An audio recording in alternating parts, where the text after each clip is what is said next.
करता हूँ। हरि किशोर तिवारी जी, विजय जी का बार बार कहना है, उनकी चिंता है कि सरकार जो कहे बड़ी बड़ी बातें करे, बड़े बड़े कमीशन बैठाएं, सुझावों के लिए बैठकें करे, लेकिन जब देने की बारी आए तो टाई टाई फिस्ट नहीं हो जाए। हरि किशोर तिवारी जी, ये चिंता आपकी भी है। आप उन लोगों में शामिल हैं जिनको आमंत्रित किया गया है, जिनसे सुझाव मांगे गए हैं? हरि किशोर तिवारी। भैया मैं शामिल हूँ उसमें। यहाँ भी जो कमेटी बनी है उसमें भी शामिल हूँ, और दिल्ली में जो शिव कुमार मिश्रा जी ने कमेटी बनाई है उसमें भी शामिल हूँ मैं। हम लोगों का पहले भी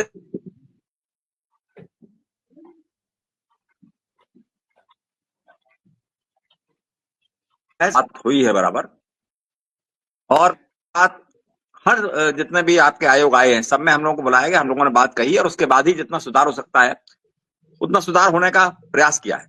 अभी इसमें दो तीन बातें जो हम लोग के संज्ञान में है और जो हम लोग लिखित में दे भी रहे हैं, 14 तारीख लास्ट डेट दी हम लोगों को देने के लिए।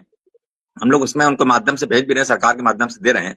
और हम लोग केंद्रीय जो हमारा पक्ष है उसमें शिव कुमार मिश्रा जी हैं, उनके द्वारा भी मांगा गया है और उनके द्वारा भी सेंट्रल गवर्नमेंट को सीधे भेज रहे हैं। तो उसमें जैसे तीन चार चीजें हम लोगों ने कही है। जैसे वेतन विसंगति होती है, बहुत सारे पद ऐसे होते हैं जो स्टेट गवर्नमेंट में हैं और सेंट्रल गवर्नमेंट में नहीं है।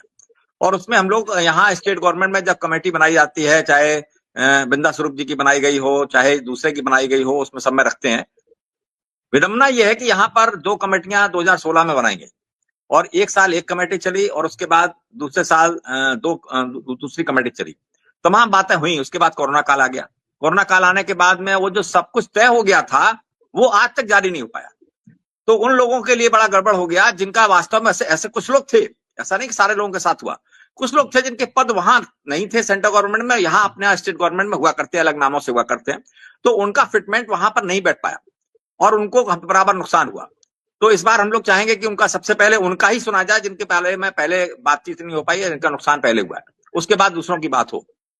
इसी तरह से अगर हम दिल्ली की बात करें तो वहां हम लोग चाहते हैं कि फिटमेंट जो हो, फिटमेंट जो बनाया जाए वो इस हिसाब से बनाया जाए कि हमारा लाभ तो हो, लेकिन हमेशा उसमें पार्शियलिटी रहती है हम लोगों के साथ में। जैसे जो लोअर कैडर के हम लोग होते हैं, हम स्वयं उसमें क्लास 3 क्लास 4 में आते हैं हम लोग।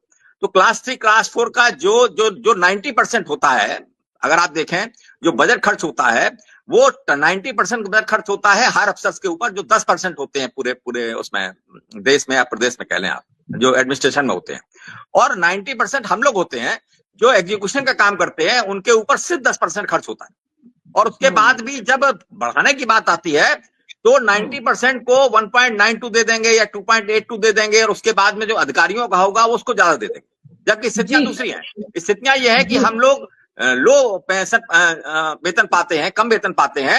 हमको ना मकान मिलता है जहां ट्रांसफर होकर जाते हैं, ना हमारे सुविधाएं मिलती है, ना हमको गाड़ी मिलती है, ना कुछ मिलता है। उनको तो सारी सुविधाएं मिलती है, उनको जैसी जहां जाएंगे जिस जिले में उस जिले में बड़ी बड़ी गाड़ियां मिलेंगी, बड़े बड़े सब लोग मिलेंगे। और हमारे साथ ये नहीं होता। उसके बाद भी उनका वेतन का सूचकांक बड़ा माना जाता है, यहाँ हमारा ये ग्रोथ रहता है। बहुत पुरानी